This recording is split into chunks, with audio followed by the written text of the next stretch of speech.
You trust your mind. You trust that when you look back at your past, the events you recall are set in stone, immutable, and real. But what if I told you that your history book has been rewritten while you were sleeping? There is a sickness spreading through our collective consciousness, a phenomenon where thousands of people vividly remember histories, deaths, and details that simply never happened. We call it the Mandela Effect, but that is just a polite name for a terrifying possibility, that we have slipped unnoticed into a different version of reality. So, let us find out if you're a native to this timeline, or if you're just a refugee from a world that no longer exists. The sensation begins not with a bang, but with a subtle, gnawing dissonance in the back of your skull, a feeling akin to walking down a hallway in your childhood home and realizing the door frames are suddenly 2 inches shorter. It is the specific, granular texture of a memory clashing violently with the physical evidence sitting in front of you, a conflict that cannot be resolved by simply admitting you were mistaken. Consider the logo for the clothing brand fruit of the Loom, an image that has likely been in your peripheral vision since you were old enough to dress yourself. Close your eyes and visualize it right now. You see the apple, the green grapes, the purple grapes, and the leaves, all spilling out of a brown, woven cornucopia, a basket of plenty that anchors the composition. You can probably picture the weave of the wicker, the way the dark brown earth tones contrast with the bright fruit, and how the basket curves upward to frame the image. But if you look at the logo in this reality, that basket does not exist, and according to the corporate archives, it never has. The absence of the cornucopia is not merely a missing detail.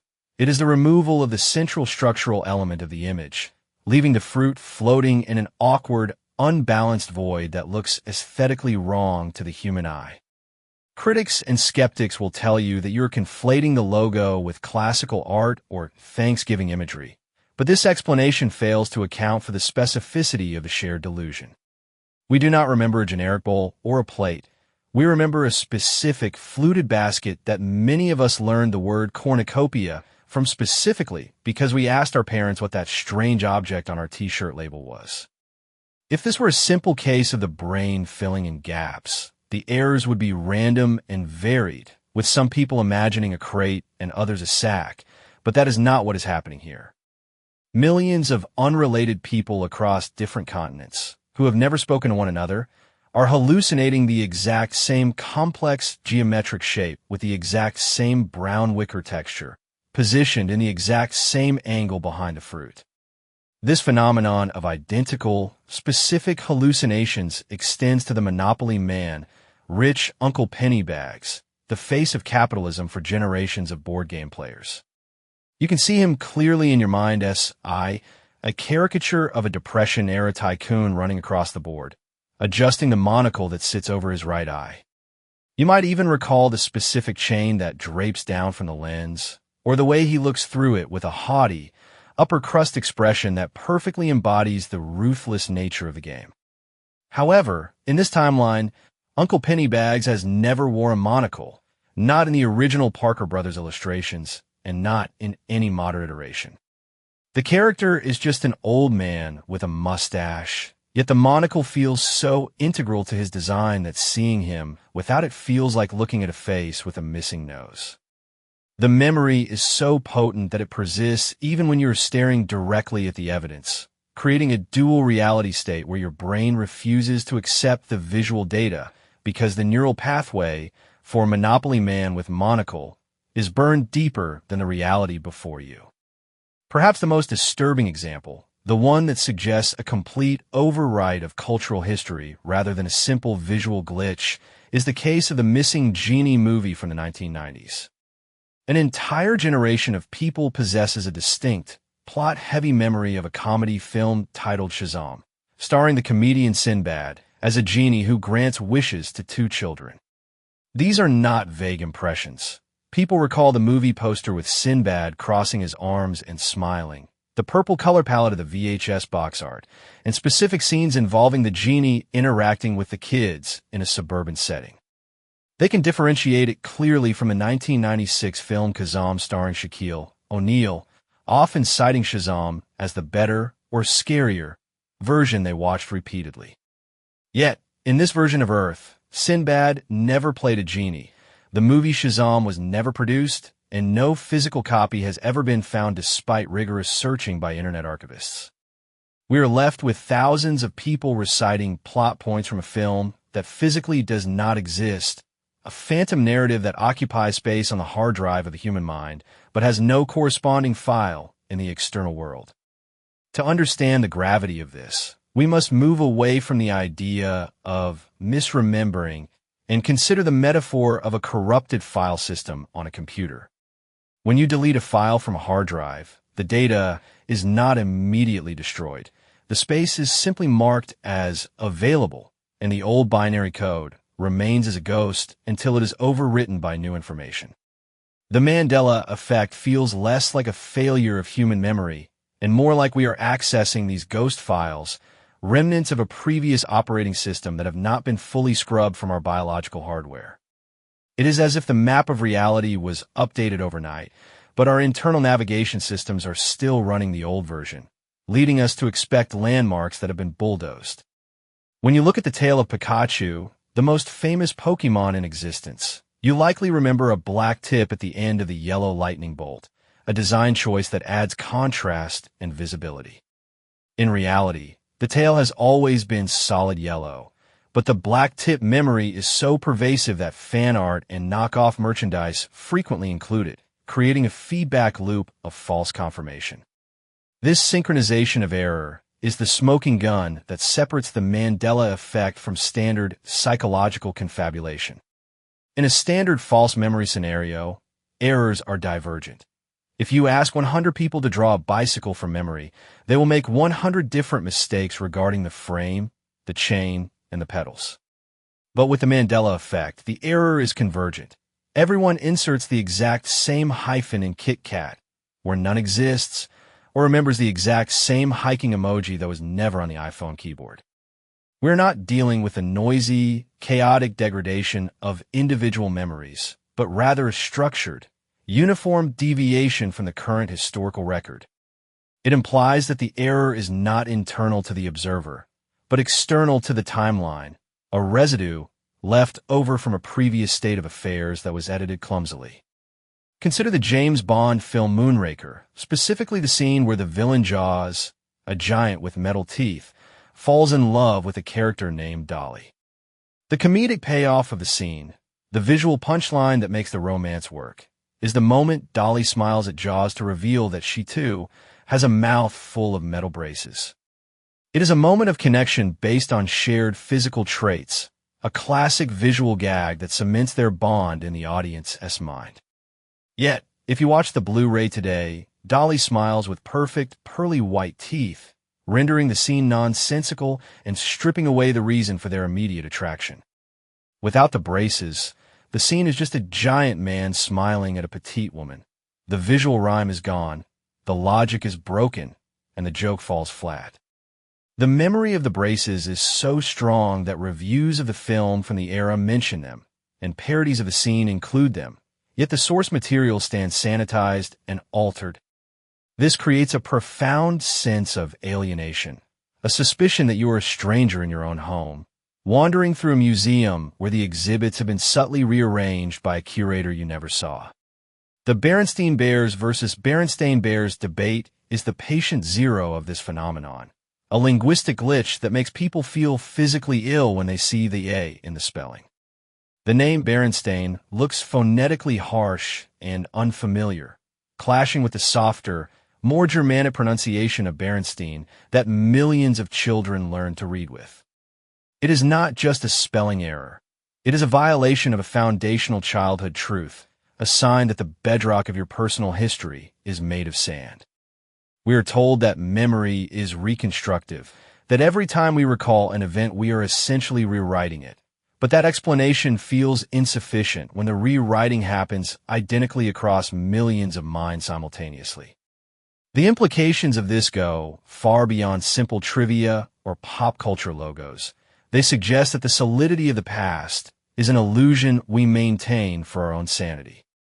If the past can change, or if we can move to a place where the past was always different, then the concept of cause and effect becomes fluid and unreliable. We are left with the chilling realization that we may be living in a reality that is constantly being patched and updated, with our memories serving as the only changelog for the previous versions. The skepticism of the official narrative is not born of ignorance, but of a loyalty to one's own lived experience, a refusal to be gaslit by a universe that keeps changing the rules. We are not just misplacing keys or forgetting names. We are remembering a world that was structurally different, a world that has been overwritten by this new, slightly incorrect copy. It is easy to dismiss these anomalies as the firing of misaligned neurons, a comforting lie that preserves our faith in a stable, objective universe. Psychologists and neurologists have a ready-made arsenal of terms to explain away the Mandela Effect, primarily relying on the concepts of confabulation and schema theory. The argument posits that the human brain is not a video camera recording high-fidelity footage, but rather a lossy compression engine that stores the gist of an event while discarding the expensive details. When you try to recall a memory, your mind acts like a predictive text algorithm, filling in the gaps with plausible data based on your past experiences and cultural expectations. If you see a cartoon of a wealthy, elderly capitalist, your brain might insert a monocle because that is a standard trope of the era, a visual shorthand for aristocracy that you have seen 1,000 times before. According to this model, we are not witnessing a fracture in reality, but merely the limitations of our own biological hardware, a mass hallucination born of lazy cognitive shortcuts. However, this explanation crumbles when subjected to the rigor of statistical probability, because if human memory were truly behaving like a random number generator, the errors would be divergent, not identical. If you asked 1,000 people to draw the fruit of the Loom logo from memory, and the cornucopia never existed, the filling in the gaps theory suggests we should see a chaotic distribution of errors. Some people might draw a simple wooden bowl, others a wicker plate, and many would likely draw nothing at all behind the fruit. Yet that is not what occurs. Instead, millions of people independently hallucinate a cornucopia, a specific archaic object that most modern children have never encountered outside of Thanksgiving decorations or classical art history. It is logically inconsistent to argue that the brain's default setting for a pile of fruit is a horn-shaped basket from ancient Greece. That is not a simplification, but an addition of complex, specific information that was never there. The probability of millions of strangers inventing the exact same obscure background element, with the same weave and orientation, is mathematically infinitesimal unless they are all referencing a shared, tangible source that has since been deleted. This brings us to the concept of residue, the physical evidence that lingers in the world like a footprint left by an intruder who has otherwise scrubbed the crime scene clean. Residue refers to pop culture artifacts, parodies, and secondary sources that reference the old reality, details that make absolutely no sense in the context of the current timeline. If the Monopoly man never wore a monocle, then we must explain why decades of pop culture have parodied him specifically by wearing one.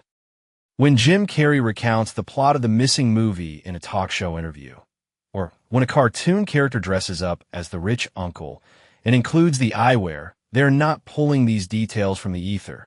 They are referencing a cultural touchstone that the audience is expected to recognize. A parody only works if it mimics the original accurately. So the existence of these incorrect parodies implies that at the time of their creation, the source material looked different. We are staring at the reflection of an object that has been removed from the room, a ghost image caught in the mirror of our media. Consider the famous line from Disney's Snow White and the Seven Dwarfs, which in this reality is, and apparently always has been, magic mirror on the wall. Yet if you dig into the archives of the 20th century, you'll find an endless stream of newspapers, books, and advertisements quoting the line as mirror, mirror on the wall. This is not merely a case of the public misremembering a film dialogue. It is a case of the entire media apparatus of the English-speaking world documenting a line that does not exist. We find headlines from major publications in the 1980s using mirror, mirror as a pun, and we find translation guides for foreign dubs of the film that explicitly translate the phrase mirror, mirror, rather than magic mirror. Unless we accept that every journalist, editor, and translator for 60 years suffered from the exact same auditory hallucination, we must entertain the possibility that the film itself has been altered, leaving these secondary sources as orphans of a previous iteration of history. The most damning piece of residue brings us back to Moonraker and the missing braces of Jaws' girlfriend, Dolly. In a 2006 commercial for Visa, the credit card company parroted this exact scene, featuring a large man with metal teeth bonding with a woman. In the commercial, the woman smiles to reveal braces. The advertising executives, the director, and the actors all clearly understood that the visual gag, the punchline of the interaction, was the metal-to-metal connection. Why would a multi-million-dollar marketing campaign build its entire premise around a visual detail that never existed in the movie they are parodying?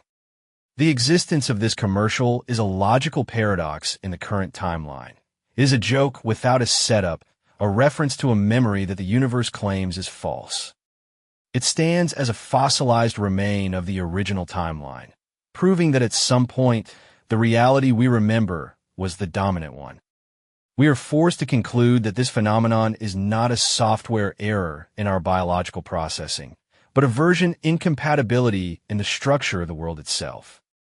It is as if reality has been patched, updated to a new version where the cornucopia is gone and the mirror is magic, but the update was not clean.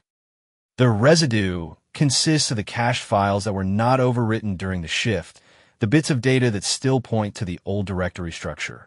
We are not misremembering. We are noticing the continuity errors in a story that has been retconned while we were still reading it. The skepticism of the psychological community is an attempt to force a round peg into a square hole, to apply the rules of a stable universe to one that is demonstrably fluid. The evidence suggests that we are living in the aftermath of a silent cataclysm, wandering through a world that has been edited, clutching memories that are now contraband. To understand the mechanism behind these fractures, we must abandon the comfortable, linear conception of time that governs our daily lives and confront the cold, unyielding logic of quantum mechanics. In 1957, a physicist named Hugh Everett III proposed a radical solution to the measurement problem in quantum physics, a theory that was initially ridiculed, but has since become the dominant framework for understanding the subatomic world. This is the many worlds interpretation, and it asserts that the universe does not make choices. It encompasses them all. Every time a subatomic particle interacts with another, every time a neuron fires or fails to fire, and every time you make a decision as trivial as turning left instead of right, reality splits. The universe is not a single, straight road stretching from the Big Bang to the heat death, but a rapidly expanding fractal tree, branching out infinitely into a high-dimensional space every single nanosecond. In this model, there is no such thing as a path not taken. Every path is taken simply by a different version of you, living in a branch of reality that is mathematically orthogonal to this one. These branches are usually distinct, separated by the laws of probability and decoherence, functioning like radio stations broadcasting on slightly different frequencies that never overlap. However, theoretical physics suggests that these parallel timelines are not distant lands separated by void, but are stacked directly on top of one another, separated only by the vibratory phase of their quantum makeup. If two branches are nearly identical, differing only by the position of a single electron or the spelling of a children's book title, they can brush against one another, creating points of interference where information leaks through the barrier. The Mandela Effect, therefore, is not a memory error. It is a moment of quantum interference, a brief entanglement where the data from a neighboring timeline bleeds into our own, overriding our local history with a slightly different version. But this theory takes a turn toward the truly horrific when we apply it to the nature of human consciousness and the inevitability of death. There is a thought experiment known as quantum immortality, a dark corollary to the many-world interpretation that suggests it is subjectively impossible for you to experience your own extinction. From the perspective of an outside observer, you can die, a car can strike you, a disease can stop your heart, or a bullet can enter your brain. But from your own first-person perspective, consciousness requires a living substrate to exist, and therefore you will never find yourself in a timeline where you are dead. If a fatal event occurs with a non-zero probability of survival, no matter how infinitesimally small that chance is, your consciousness will seamlessly continue in the branch where you survived, while the version of you that died simply ceases to be the observer. Consider the implications of this for your own life, specifically those moments where you narrowly avoided disaster, the near misses that leave you shaking with adrenaline. Think back to that time you almost merged into traffic without looking, or the time you slipped on the stairs but managed to catch the railing at the last possible second. The theory of quantum immortality argues that you did not actually get lucky. In the vast majority of branching timelines, you died in that accident. You were crushed by the semi-truck, you broke your neck on the stairs, or you overdosed on that experimental night out, leaving behind grieving family members in a universe you no longer inhabit. But your consciousness, unable to record a stop signal, simply slid along the path of least resistance into the nearest available branch where the biological machine was still running. You woke up the next morning feeling strange, perhaps with a lingering sense of doom or a headache you could not explain, unaware that you are now a refugee in a new timeline. This migration between branches is not without its costs, as the new reality you inhabit must be structurally compatible with your survival, even if it is not identical to your origin. When you slide from a timeline where you died into a timeline where you lived, you are essentially jumping tracks, and while the major details of your life remain consistent, the subtle background data is often corrupted during the transfer. This is where the glitches manifest. You retain the memories of the timeline you originated from, the one where you died, but you are now walking through a world that has a slightly different history. In your original timeline, the cornucopia existed, Uncle Pennybags wore a monocle, and Shazaam was a real movie that you watched on a rainy Saturday. But in this new branch, the one where you survived the car crash of 2012 or the fever of 2019, those things were never created. The dissonance you feel, the Mandela Effect, is the tax you pay for your continued existence, a scar left on your memory by the friction of moving between worlds. The terror of this realization lies in the collective nature of these false memories, suggesting that we are not just dealing with isolated cases of individual survival, but a mass migration event. The fact that millions of us share the exact same wrong memories implies that we all originated from the same cornucopia timeline, and were forced out of it simultaneously by a cataclysmic event that killed us all in that reality. Perhaps the world really did end in 2012, as the Mayan calendar predicted, or perhaps the experiments at CERN destabilized the vacuum of our original universe, causing a total collapse of that specific probability branch. In that fraction of a second, billions of human consciousnesses were shunted sideways into the closest stable parallel reality. This one, where the world did not end, but where the logos are wrong and the movies are missing. We are a civilization of ghosts, haunting a world that is not quite our home, huddled together on a life raft made of a slightly incorrect history. This perspective reframes the existential dread you feel when you look at the Berenstain Bears label. It is not confusion, but a subconscious recognition that you have died and moved on.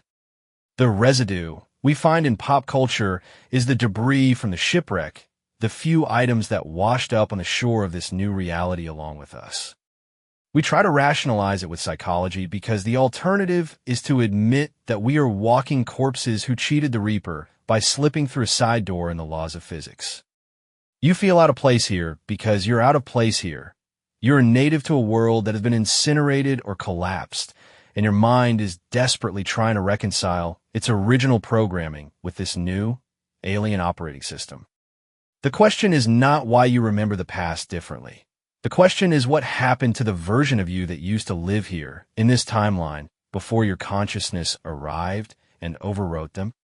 Deep beneath the pastoral border of France and Switzerland, buried 100 meters underground, lies a machine that represents the absolute apex of human hubris. The Large Hadron Collider is not merely a scientific instrument. It is a cathedral of violence, a 27-kilometer ring of superconducting magnets designed to accelerate particle beams to the speed of light and smash them together with the force of a small Big Bang.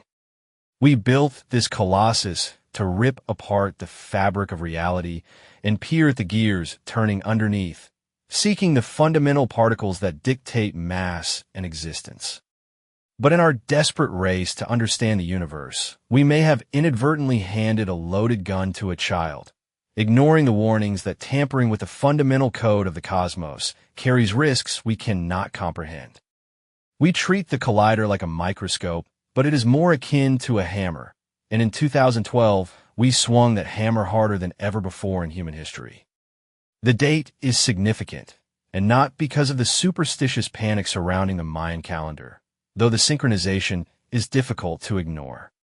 On July 4th, 2012, scientists at CERN announced the discovery of the Higgs Boson, the elusive God particle responsible for giving matter its mass. This was the culmination of decades of research, a triumph of theoretical physics, but it also marked the moment we touched the third rail of the universe's power grid. We were not just observing a particle. We were agitating the field that holds our atoms together, pumping unprecedented levels of energy into a vacuum that we assumed was stable. The atmosphere in the scientific community was electric with triumph. Yet underneath the champagne toasts, there was a quiet, theoretical dread that had been voiced by some of the brightest minds on the planet. Stephen Hawking, a man whose intellect defined our understanding of the cosmos, issued a stark warning about the potential dangers of the Higgs potential. He theorized that the universe might be in a metastable state, meaning that while it appears stable, it is actually balancing on a precarious ledge, ready to collapse into a lower energy state at the slightest provocation. Hawking suggested that if the Higgs field were subjected to extreme energy levels, such as those generated by a collider of sufficient power, it could trigger a phenomenon known as vacuum decay.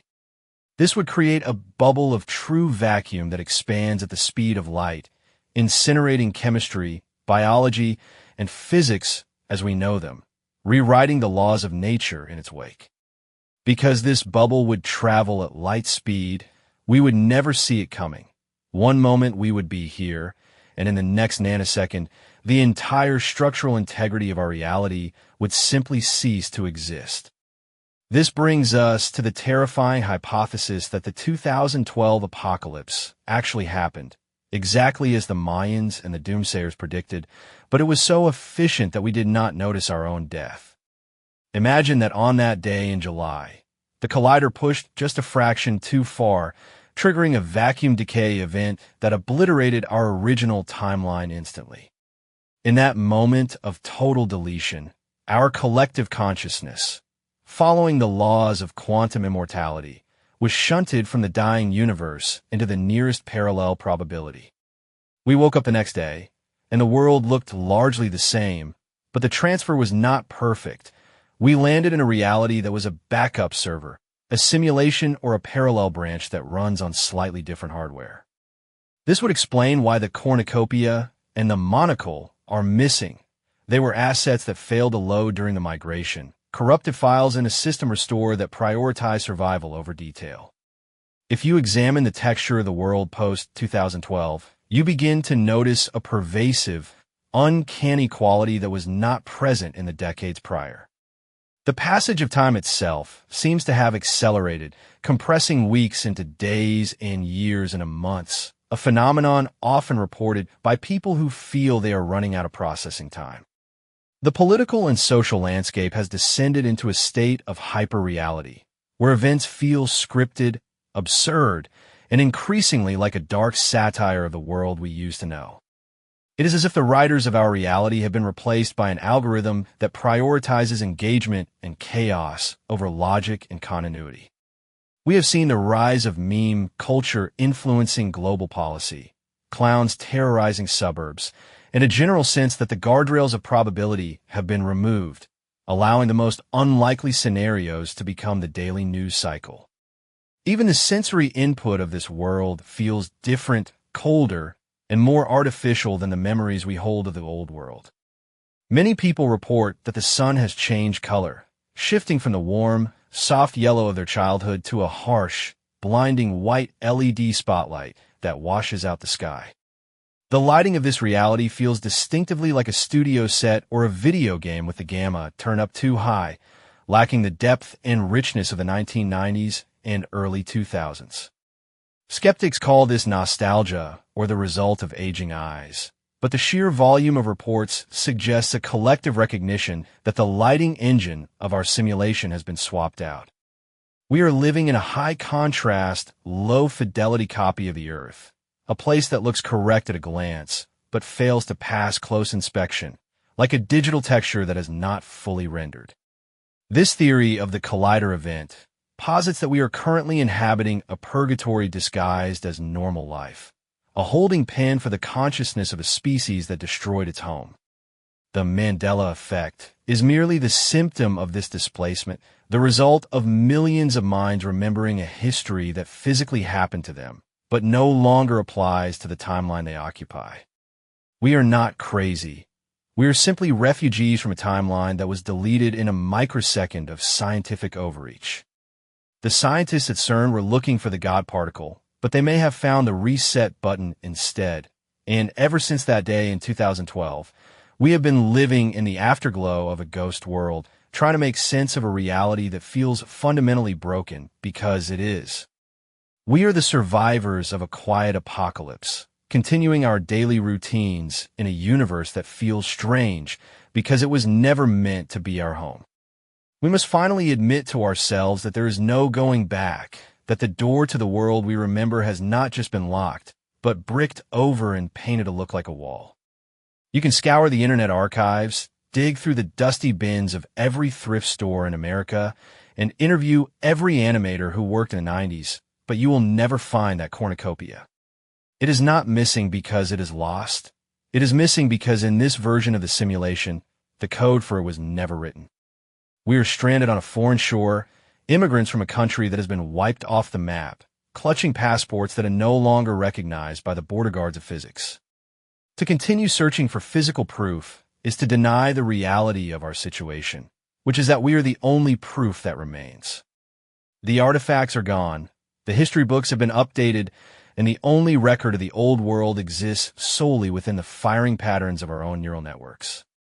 This brings us to the ancient paradox of the ship of Theseus, a thought experiment that asks if a ship remains the same object after every single wooden plank has been replaced over time. If you strip away the history of a civilization, replace its logos, alter its movies, and shift the location of its continents, can it still be called the same Earth? We are living on a vessel that has been rebuilt underneath our feet while we were sleeping, a patchwork boat made of timber from a different forest. We look at our hands, and they seem identical to the ones we had yesterday, but the atoms composing them are vibrating at a slightly different frequency, tuned to a new station. We are the continuity in this equation. We are the captains of a ship that is no longer the one we boarded, trying to navigate by stars that have been subtly rearranged in the sky. It is entirely possible that our obsession with these anomalies, our desperate need to catalog every glitch and error, is exactly what keeps the system unstable. Quantum mechanics teaches us that the act of observation changes the behavior of particles, that reality only renders itself in a definite state when it is being watched. Perhaps the universe is not a solid, static object, but a fluid dream that is struggling to maintain consistency under the scrutiny of billions of observers who remember a different dream. By pointing at the cracks, by arguing over the spelling of a cereal brand or the existence of a movie, we might be widening the fracture, preventing the new timeline from settling into a permanent state. We are the error handlers in a computer program that is trying to overwrite a bug, but we refuse to be overwritten, holding on to our false memories like anchors in a storm. We are left with a profound and melancholic responsibility to be the keepers of a dead history. We must carry the memory of the cornucopia, the monocle, and the golden-tailed Pikachu not as trivia, but as a sacred testament to the world that was sacrificed for our survival. If we really did die in 2012, if we really are consciousnesses floating in a backup drive, then our memories are the only things that make us real. To forget the old world would be to die a second, final death, to let the overwrite complete itself and erase the last traces of where we came from. We walk through this life with the secret knowledge that the ground is not solid, that the walls are thin, and that at any moment, the scenery might shift again if the server requires another reboot. So, the next time you feel that sudden jolt of confusion, that eerie sense that something in the room has changed when you turned your back, do not brush it off. It is a reminder that you are a survivor of a silent cataclysm, a ghost haunting a machine that was built to house you, but does not understand you. You are not native to this place, and the discomfort you feel is simply the friction of a square peg trying to exist in a round world. We may never find the way back to the timeline where the sun was yellow and the history was written in stone, but we are here now, together in the dissonance. We are the glitches in the system, and as long as we remember, the old world is not truly gone.